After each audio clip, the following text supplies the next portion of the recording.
আজি BTR চৰকাৰৰ ফালৰ পৰা আমাৰ প্ৰমোদ বড়োৰ নেতৃত্বাধীন চৰকাৰে আমি যেটো চৰকাৰ আহিছিলো এটা কথাত যে সমবিকাশ সমমৰ্যাদা ইয়াৰ কাৰণে আমি চৰকাৰ আহিছিলো আজি সমমৰ্যাদা সমবিকাশ যদি হ'ব লাগে তে মানুহে যদি সিকিউৰিটি পাব লাগে তেতিয়া হলে তেওঁলোকৰ একমাত্ৰ কাৰণটো হ'ল যে তেওঁলোকৰ মাটি তেওঁলোকৰ নামত হ'ব লাগিব যোৱা 17টা বছৰত আমাৰ এই অঞ্চলত বসবাস কৰা 35 লক্ষ জনসাধাৰণক মাটিৰ পাট্টা দিব পৰা নাছিল কিন্তু আজি 2 বছৰ পূৰ্তি হোৱাৰ লগে লগে আজি আমাৰ BTR চৰকাৰৰ ফালৰ পৰা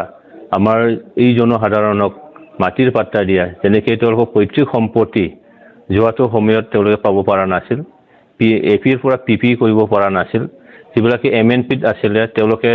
মাটিৰ পাট্টা পোৱা নাছিল আৰু আজি একচনৰ পৰা মানে কি বুলি কয় হেতু পিপি পাট্টা পোৱা নাছিল তেওঁলোকৰ হেতু দিয়াবৰ কাৰণে আজি ল্যান্ড মেলা কৰা হৈছে আমি দেখিছো যে আমাৰ অঞ্চল বহুখিনি তেনেকৈ মাটিৰ সমস্যা আছে এই মাটিৰ সমস্যাটো এই ল্যান্ড মেলাৰ যোগেদি আমি যেটো মিউটেশন আমি ইয়াৰে দিছো ইয়াত আমি পিৰিয়ডিক মানে পাট্টা আমি দিছো এমএনপি আমি পাট্টা দিছো ল্যান্ড হোল্ডিং আমি দিছো তো দেখা গৈছে যে এই ল্যান্ড মেলাৰ যোগেদি আমাৰ অঞ্চলত যেটো মাটিক লৈ বহু এটা কাজিয়া ফেচাল হৈ থাকে এইবিলাক সমস্যা নিশ্চয় শেষ হ'ব আৰু আমি যেটো সমমৰ্যাদা সমবিকাশ আমি কৈছিলো সেইখিনি তেওঁলোকে পাবলৈ নিশ্চয় সক্ষম হ'ব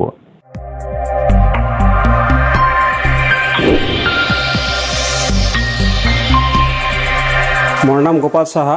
মোৰ কোকৰাঝাৰ জিলা ফকীৰগামত ঘৰ এই বৰ্তমান আমাৰ যেটো ল্যান্ড মেলা চলি আছে মাননীয় মুখ্যমন্ত্ৰী ডক্টৰ হিমন্ত বিশ্ব শৰ্মাৰ বলিষ্ঠ নেতৃত্ব আৰু আমাৰ BTRৰ চিফ সন্মানীয় প্ৰমোদ বড়ো ডাঙৰীয়াৰ বলিষ্ঠ নেতৃত্বত আমাৰ ইয়াত